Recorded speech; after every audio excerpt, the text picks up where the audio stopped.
I don't know if it's a difference between the two places as much as it is kind of a big change in myself.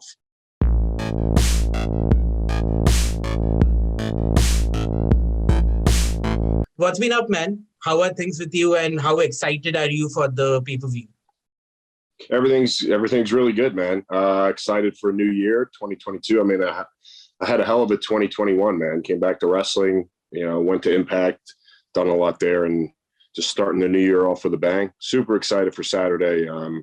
My first world title match in Impact, so I'm definitely looking forward to it.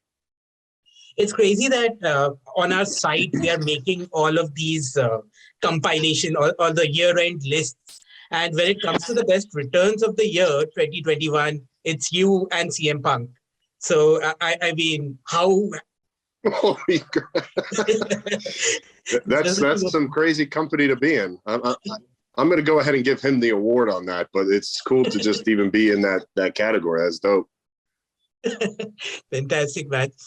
So how much we know your personal story, we have followed your career over so many years. How much would becoming the face of Impact Wrestling mean to you? It would mean a lot, man, especially, everything, that's happened over the past few years, and just kind of constantly believing in myself, and when a lot of other people didn't, and a lot of people wrote me off. But there was never a point in time where I didn't think that I could get back to wrestling and become a top guy. And I went to Impact to become the face there, to be the guy. And I think Saturday's my ultimate opportunity to prove that. And I think I'm going to get the job done. So yeah, becoming the face of Impact Wrestling, it would really mean a lot to me, especially only being there for 8 months, to come in and be their guy, within the first year of being there. It would mean a lot to me, and hopefully that would mean a lot to the company also. So let's see what happens Saturday. So one interesting thing about you is that you've gone back to your real name. I mean, our team caught up with you at one of the events before you came to Impact Wrestling, and you were Kaz XL. What made you revert to your real name for this? Yeah, I mean, when I came back to wrestling, and when I went to Impact, we were looking for a totally different look, a totally different name than I was associated with in the past on television. And I always liked, Kevin Nash and Scott Hall when they went to WCW. I thought them using their real name was really cool. I don't know why I thought that was really cool, but it definitely struck me as unique. So when I went to Impact, I decided to use my real name, and we just shortened the beginning of it to just W as an initial, because it sounds a lot. It makes me sound like more of an animal, and I was coming in and being an animal. So, I really like that I came back to, wrestling in a television capacity with a new look and a new name and a new attitude. So, yeah. So at one point of time, I mean, one could say that you were one of the biggest baby faces in the world. I mean, the kind of reception that you were getting everywhere you went. Are you more comfortable as a heel? Yeah, I think I'm more comfortable as a heel. I think it's a lot easier to be. I think it's a lot easier to be mean.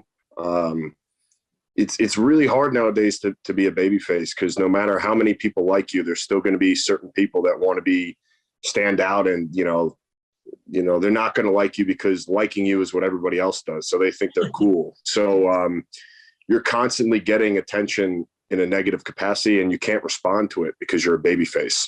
You just have to take it on the chin and just keep moving. And I'm going to keep fighting the good fight, and you can't fight back, or you can't verbally go back at somebody that comes at you in that sort of fashion. And I think it's incredibly hard nowadays to be a babyface. I really do. So being a heel right now I find it a lot easier. This is for me, from my experience.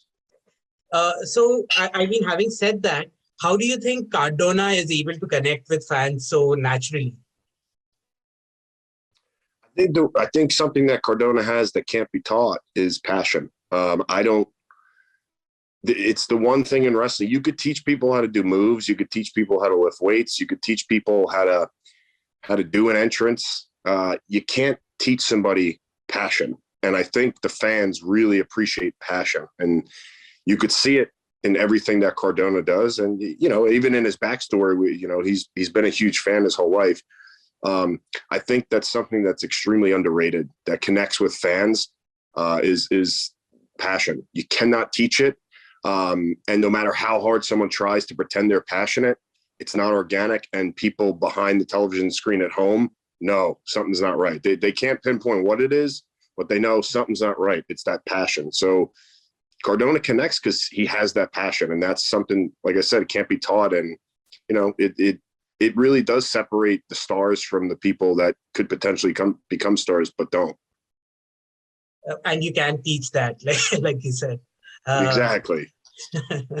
Awesome. And what do you think? I mean, as a big guy yourself, what is your opinion of Moose as a competitor? Moose is incredible. He's like nothing that's ever been seen before in wrestling, man. He's a true novelty. Just a guy his size. Just a guy his size that can do the things that he does. Like, man, he backflips off the top. I mean, some of the moves he does, I don't even know what they're called, man. Some of them. He is a true novelty, man. I don't think wrestling has ever seen anybody with that sort of size, athleticism, risk-taking ability. And look, I mean, the guy looks like he's a comic book, you know, character. You know, he looks like a superhero. So, yeah, Moose is a very, very talented and very valuable member of any wrestling roster. Amazing.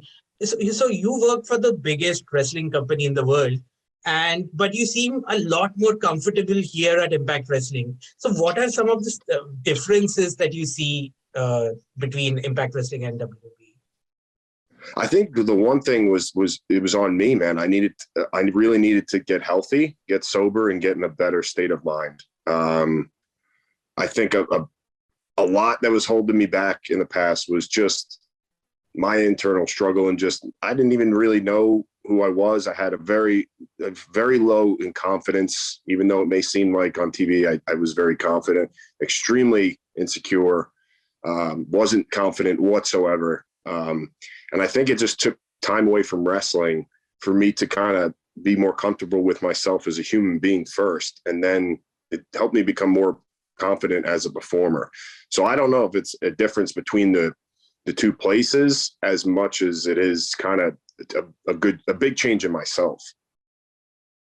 And I mean, speaking of this, I mean, you have been very vocal about the kind of influence that DDP had in your life. And DDP is our colleague now. He works with us. He does a show with us every week. So do you have any message for DDP and how he was influential in your life? Yeah, I constantly thank him. I'm very appreciative of him. I was actually just at his wedding 3 weeks ago, something like that. Yeah, I mean, he was very instrumental in getting me to open up and be honest, because that's something I never was publicly or even with my peers, was honest. We always in wrestling have to be big, bad, tough guys, and we got to play this part like, you know, we're all, you know, macho and nothing bothers us, and we can't have emotions, and we always have to be confident. And this alpha mentality, that's constant in, you know, all sorts of competitive sports and wrestling and all that. And so we keep everything very deep down inside, and that's always a recipe for disaster, you know, and sometimes unfortunately it can end tragically. So he told me to just open up and be honest. I'll tell you what, man, after I did that, it's a huge weight off your chest to just be honest, let people know. And so he was very instrumental in that.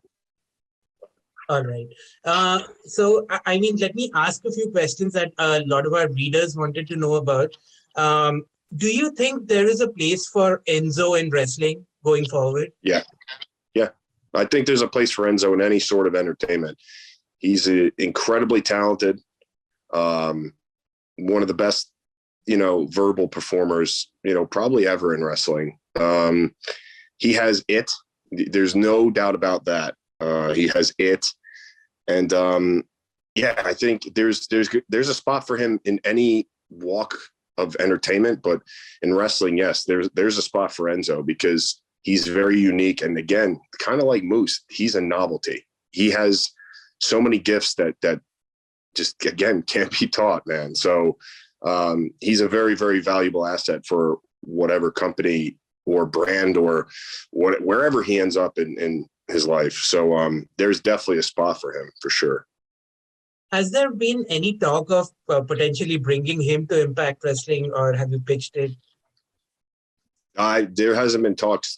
Not that I know about. I went to Impact as a singles to kind of, establish myself as a singles, and not that I know about. Nothing has been talked to. At least with me, nothing's been talked about. We're kind of continuing, where we are with me as a singles, and trying to become that, the face of the company, like I was saying earlier. I'm sure that people have talked about it because it's pretty easy to put together there. Whenever you think about it, me being there or him being somewhere will, bring the other person in. But it hasn't been talked about with me. I've just, focused on myself, and I'm pretty sure Impact also has just been focused on me right now as a singles. Awesome. So a few days ago, there was a lot of news that came out about your contract situation. I mean, based on what is happening right now, is it safe to say that you are in Impact for the long haul? I don't even know what the news over the past few days. What was the news? That your contract was coming to an end. And yeah, I mean, that was... I'm with Impact right now. I can't say that I'm with them for the long haul. I'm with Impact right now, and I'm focused on this Saturday and becoming the world champ, and then moving on as their world champion and becoming the face of the company. So yeah, I can't say that I'm there for the long haul, but I won't say I'm not there for the long haul. It's just I'm focused on short term right now. So let's assume that you become the world champion at Hard to Kill. Is there someone that you haven't faced yet that you would want to face? Damn, that's a good question, man. That I haven't faced. I'd like to wrestle Sami Callihan one-on-one. I'd really like to wrestle Chris Sabin. I would like to wrestle Moose one-on-one also. I think that would be really, really unique. I think it would be a really awesome match. I don't know if that'll happen, but those would be some guys that, in a singles match I haven't ever wrestled before that I would really, really like to. Yeah. So at every single pay-per-view, Impact Wrestling pay-per-view, one of the biggest thing is the element of, a surprise entrant. I mean, somebody who shows up at the pay-per-view. There are probably, with the releases that we have seen over the past year, there are more free agents than ever before. Is there one name that you would want to see at Impact Wrestling? Wow. Man, there's so many of them. Jonah would have been one of them, but he showed up at the last pay-per-view, which nobody knew about. That's a really tough question, man. If I just narrow it down to one person, I can't just narrow it down to one person. Yeah, but like I said, Jonah would have been on the top of that list for sure. But yeah, that's a really, there's so many good talent out there now. That's a really tough question, man. Okay. Final question. So why should people in India order the pay-per-view?